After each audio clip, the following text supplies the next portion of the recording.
per il 13 giugno le cupole saranno protette. È sicuro il presidente della veneranda Arca di Sant'Antonio, il sistema antincendio delle cupole della Basilica di Sant'Antonio sarà pronto per il 13 giugno.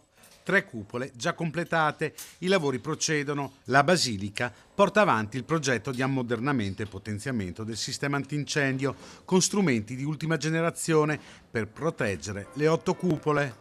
Un sistema chiamato Water Mist che protegge anche gli affreschi della Basilica. Abbiamo scelto questa tecnologia antincendio che è recente e che ha trovato già molti utilizzi, fra cui a Notre Dame, peraltro consigliata da noi italiani al tempo.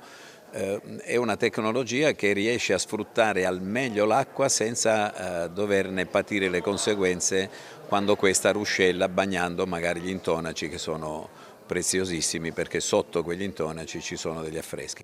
Lavori importanti per mettere in sicurezza un tesoro che è della collettività. Credo che sia per noi motivo di grande gioia e di gratitudine nei confronti di chi ha permesso la realizzazione di questo progetto, Delegazione Pontificia, Veneranda Arca, Cariparo, i frati stessi, ecco, tutte realtà coinvolte nel desiderio di mettere al sicuro un patrimonio che noi ereditiamo dal passato come bene prezioso e che come senso di responsabilità merita di essere custodito anche per le generazioni future. Ecco, diciamo spesso che non si tratta solo di costruire un edificio pur splendido, ma anche un patrimonio di fede e di spiritualità che da secoli è meta di tanti pellegrinaggi e dell'affetto di tante persone attorno alla figura di Sant'Antonio.